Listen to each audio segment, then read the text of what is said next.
Olá, caros alunos, iniciamos mais um encontro com a história. Então, saímos de uma grande revolução que foi a Revolução Industrial, que foi marcada por mudanças socioeconômicas, né? O aparecimento das máquinas, a divisão das técnicas de trabalho, o aumento da produção em massa, né? O crescimento da urbanização e o êxodo rural. Tudo isso foi marcado na Revolução Industrial.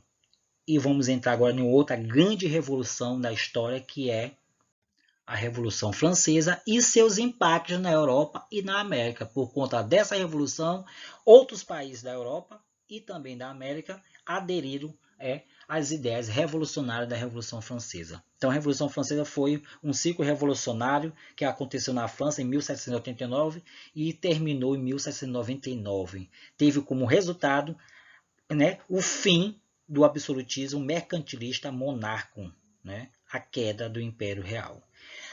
Essa revolução também abriu caminhos para o republicanismo na Europa e para a democracia representativa, ou seja, a democracia. Tudo isso ocorreu na Revolução Francesa. Então, o contexto histórico dela, né, ela se iniciou, né, no dia 17 de junho de 1789 e foi um movimento impulsionado pela burguesia, que contou com importante participação dos camponeses e das massas urbanas que viviam na miséria.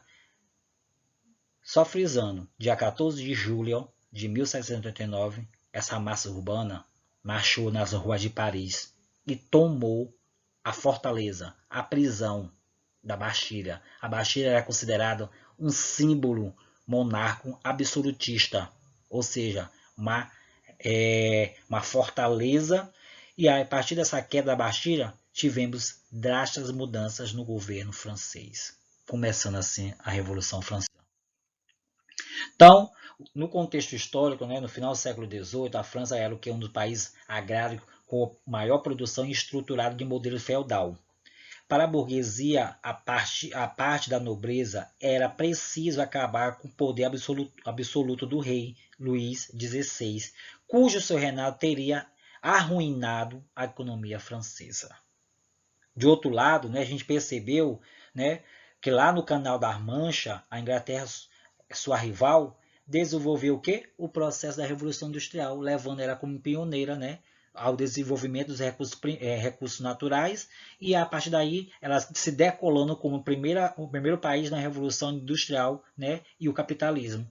E a França estava parada no mundo por conta desse regime absolutista. Né? A França, no antigo regime, que a partir desse momento, ela lutando para derrubar esse antigo regime e favorecendo assim o acontecimento mais importante da história, que foi marcada pela humanidade pelo início do processo da universalização dos direitos sociais e da liberdade individuais previsto na Declaração dos Direitos do Homem e do Cidadão. Essa revolução também abriu caminhos para o republicanismo na Europa e para a democracia representativa, como eu falei para vocês lá no início. Essa revolução também foi inspirada nas ideias desse grande movimento iluminista que surgiu no final do século XVIII. Aliás, surgiu no século XVIII. Né? Após esse movimento iluminista, eles trazendo essas ideias iluministas, no final do século XVIII começou esse movimento criar cara, criar corpo. E a partir daí surgindo a Revolução Francesa em 1789, pelos movimentos, né, pelas ideias iluministas desses grandes filósofos, pensadores, autores, pesquisadores, né, que são John Locke, Jean-Jacques Rousseau, Hume, né, Montesquieu, né, Maquiavel, D'Alembert, Adam Smith. Então, todos esses começaram a representar o movimento chamado Iluminismo, que deu, né, essas ideias representativas, democráticas para o movimento que iniciou a Revolução Francesa. Com tudo isso, né, no final do século XVIII, a França era o segundo país mais populoso da Europa. A população estava dividida em 13 estados. E no interior de cada estado tinha o quê? Grande diferença social, que levou a desigualdades sociais na França, por conta da divisão desses 3 estados. Olha bem, pressionado pela crise, o rei Luís XVI, né, convocou estados gerais, que a gente vai ver mais na frente o significado. Uma assembleia formada pelas 3 divisões da sociedade francesa, que ele caracterizou por 3 estados. O primeiro estado, que era o alto e o baixo clero, que tinha condições diferentes, e o segundo estado era o formado pela nobreza. Esse primeiro e segundo estado, eles representavam apenas 3% da população, pagava poucos impostos e tinha acesso a principais cargos públicos e comandava efetivamente o país, por conta que o rei direcionava esses privilégios a eles. O terceiro estado, incluindo a grande e pequena burguesia, tem também os trabalhadores urbanos e rurais. E a partir dessa grande e pequena burguesia, a grande burguesia vivia em mansões. A pequena burguesia tinha uma vida simples. E os milhões de trabalhadores viviam de quê? Na beira da miséria, pobreza total, péssimas condições.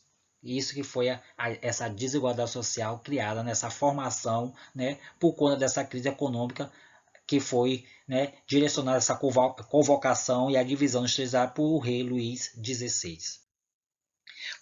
A crise econômica, como falei para vocês, essa crise econômica foi situada economicamente nas vésperas da Revolução de 1789, que exigia reformas urgentes e gerava uma greve e crise política que ocorreu ondas de falências acompanhadas de desemprego e queda de salários, arruinando assim o comércio nacional.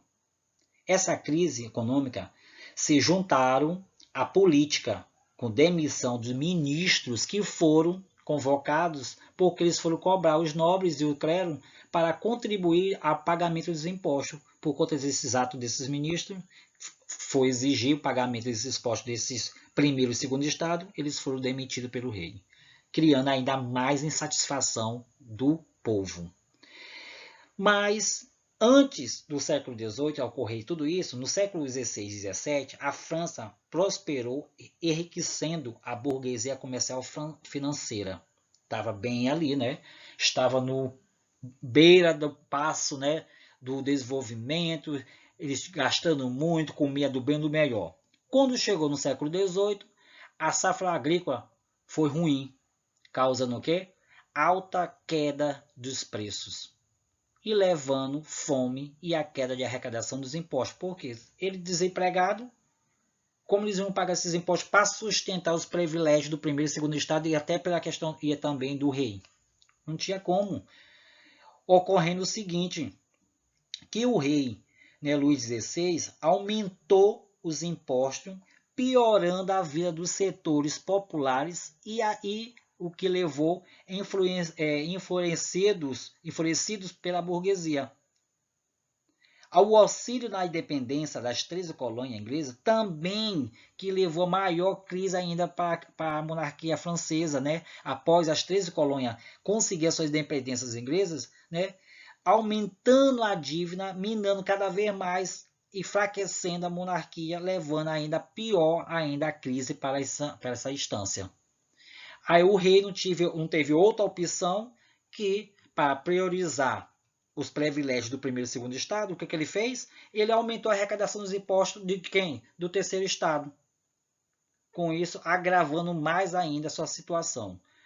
Essa implantação de reforma fiscal foi rejeitada pela Assembleia dos Notáveis, que foi contra esse aumento dos impostos para os setores populares e também pelo parlamento. Esse órgão, né, que é a Assembleia dos Notáveis e pelo parlamento, era controlados pela nobreza e pelo clero, que perderia muitos privilégios com a reforma. Olha bem, a implantação da reforma fiscal foi rejeitada pela Assembleia dos Notáveis e pelo parlamento, porque esse órgão era controlado pela nobreza e pelo clero, que perderia seus privilégios por essa reforma que iria ser adotada, né? Gerando a convocação dos Estados Gerais. Então, nessa convocação do Estado Geral foi o seguinte, né?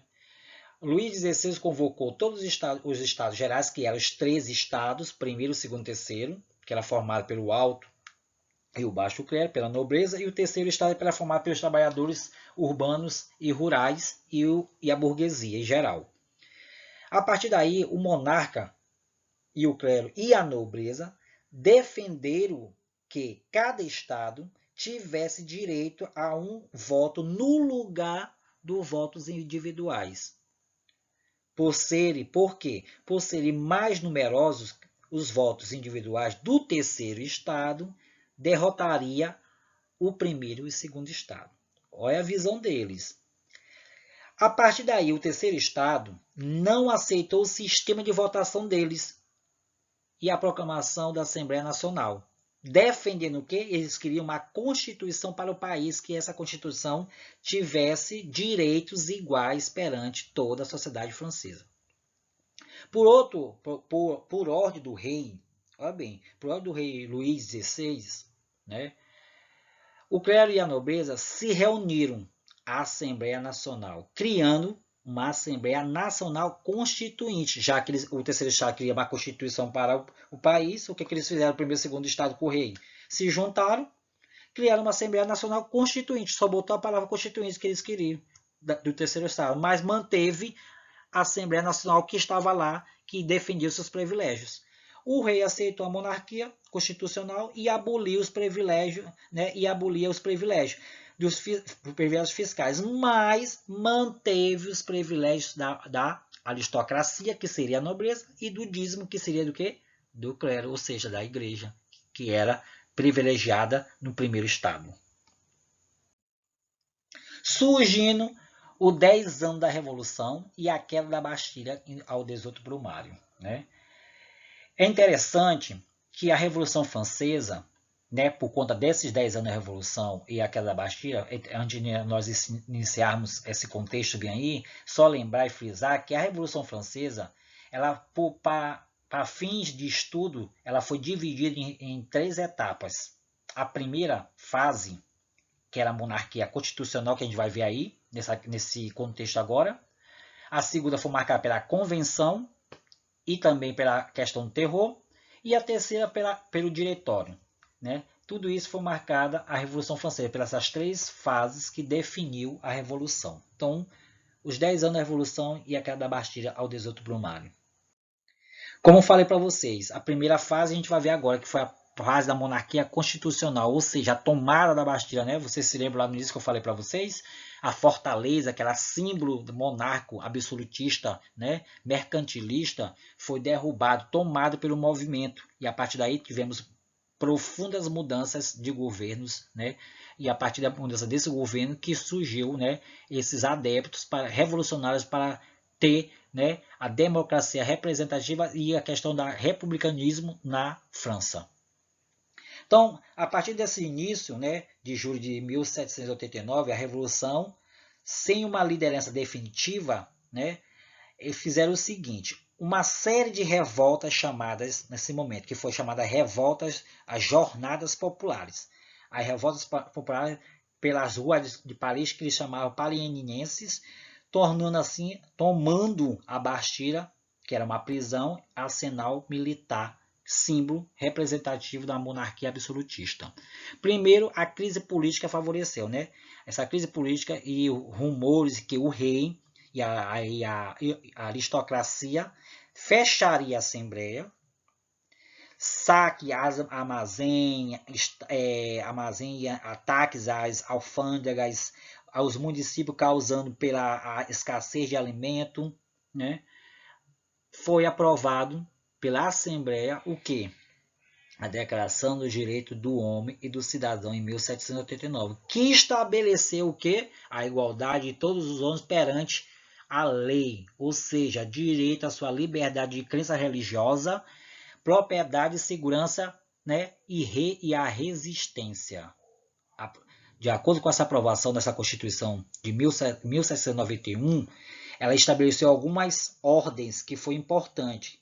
A monarquia, a divisão do Estado, que foi a divisão dos 3 poderes, em 3 poderes, que foi o judiciário, legislativo e o executivo, sendo que aí o legislativo era para eles é o poder supremo, porque ele já estava num regime de liberalismo econômico por conta da democracia estourada.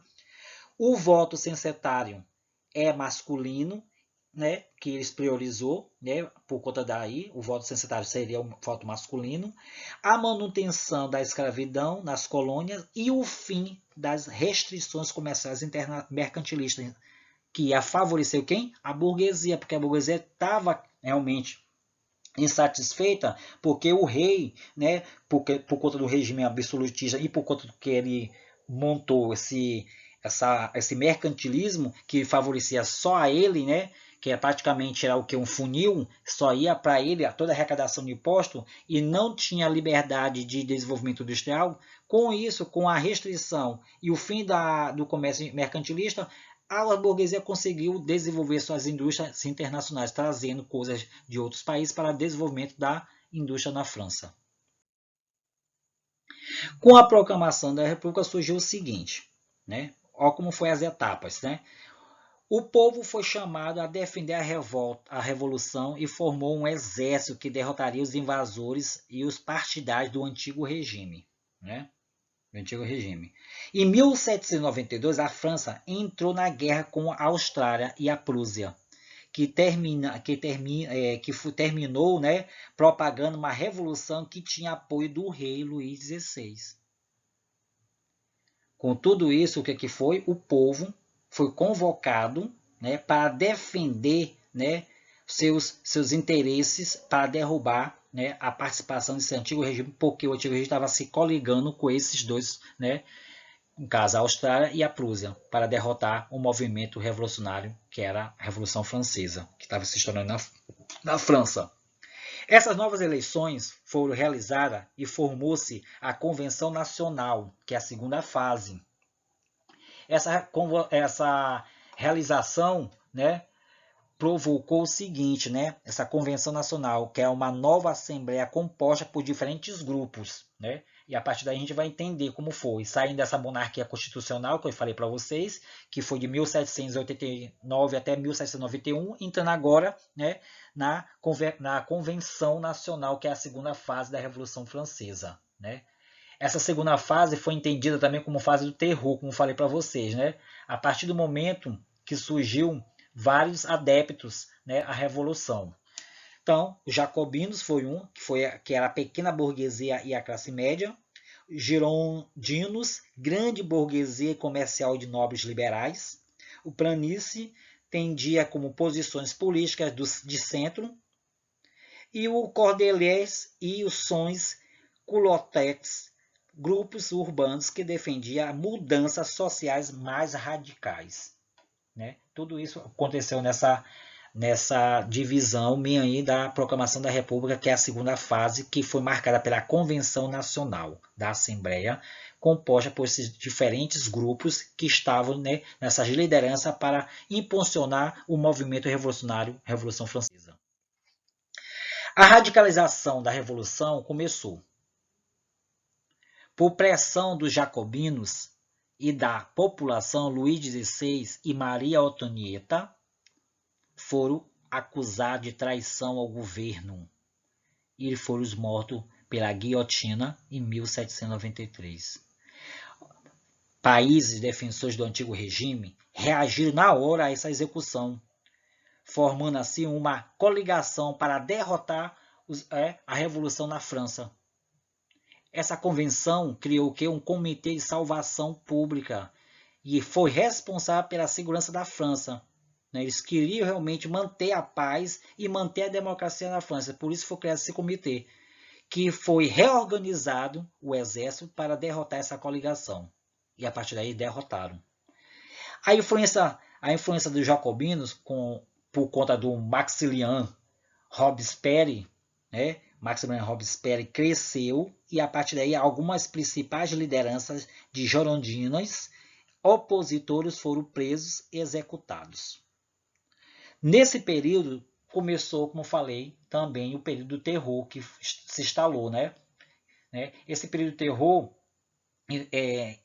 foi internamente a crise que começou a provocar a divisão entre os próprios revolucionários, que foi girondinos, representava a alta burguesia que defendia as posições moderadoras, E, por outro lado, tinha os jacobinos, que era representado pela média e pequenas burguesia, constituída por partido mais radical sob a liderança de Max Robespierre, que a partir daí os jacobinos, né, conseguiu a maior liderança, levando assim aos opositores, que eram os girondinos, presos e executados, né?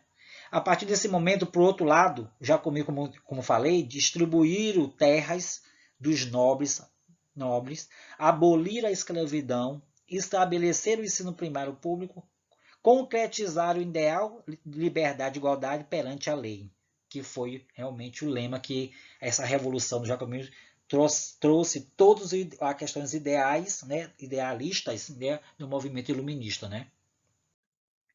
Ao caminho do fim, né? Esse caminho do fim foi o seguinte, né? Que foi a última fase da Revolução Francesa, marcada pela fase do diretório, como falei para vocês, né? De 1794 a 1799, que teve o fim da Revolução, né? Essa fase do diretório durou 5 anos, que se caracterizou pela ascensão de alta burguesia dos girondinos ao poder, e a partir daí recebeu este nome, pois eram 5 diretórios que governavam a França nesse momento. Inimigo de jacobinos, seu primeiro ato foi revogar todas as medidas que eles haviam feito durante a legislação. No entanto, a situação era delicada. Os girondinos atraíram pela questão da antipatia da população ao revogar, congelando assim os preços, por exemplo, né? Vou dar um exemplo, que eles congelaram o preço, né?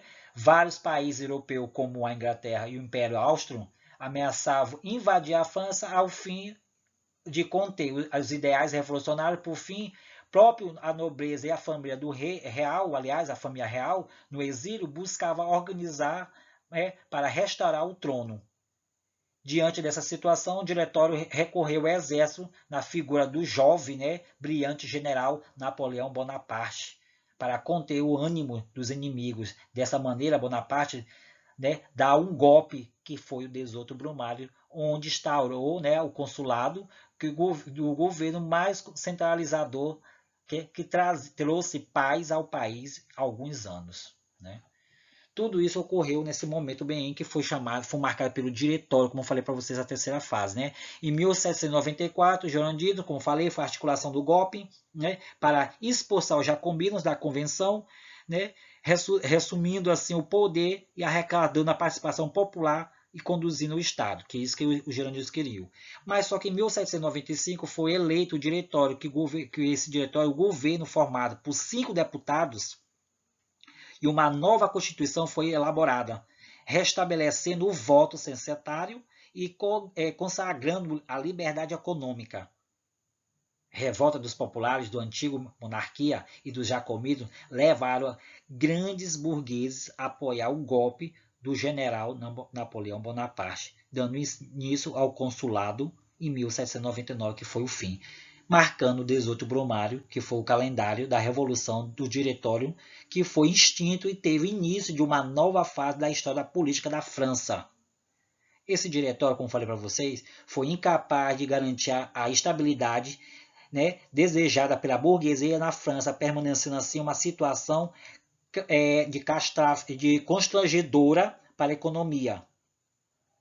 Com tudo isso, né, o fim, né, da Revolução Francesa e o 18 Brumário, marcando assim, né, o diretório e o extinto desse diretório, né, na França, e marcou a história da França, né, por essa questão do consulado. E Napoleão Bonaparte, ele efetivando paz naquele momento. Né? Napoleão Bonaparte espalhou ideias da Revolução Francesa através de guerras pela Europa. Em 10 anos, de 1789 até 1799, a França passou por profundas modificações políticas, sociais e econômicas. A aristocracia do antigo regime perdeu seus privilégios, libertando os camponeses do antigo laço que prendia os nobres e o clero, disparando assim as armas feudais, né, as amarras feudais que limitavam a atividade da burguesia e criando mercado de dimensão nacional. Então, a Revolução Francesa foi realmente alavancada, que levou a França ao seu estágio feudal para capitalismo, mostrando a população ser capaz e condenando assim o ato do rei. Igualdade, aliás, liberdade, igualdade e fraternidade fez parte dessa revolução que marcou a história da humanidade, que foi uma das mais marcantes da história humana, que foi a Revolução Francesa. Liberdade política, jurídica, pensamento intelectual. O homem começou a pensar. Essa igualdade instalou a separação dos poderes e a Constituição como a herança deixada assim para várias nações do mundo, se propagando por outros países buscando essa democracia. O Brasil foi o último país da América Latina a aderir às ideias revolucionárias, iluministas da Revolução Francesa, e instaurando depois da ditadura militar sua democracia, surgindo assim um novo Brasil. Então, tudo isso foi o primeiro e o segundo momento da Revolução Francesa, que eu falei para vocês. Na próxima parte, a gente vai dar continuidade a esse novo momento da história marcada por Napoleão Bonaparte, que ele levou, conduzindo até aquele momento paz, estabilidade à França. Valeu, gente. Até a próxima, fechando com essa palavra muito importante, esperança.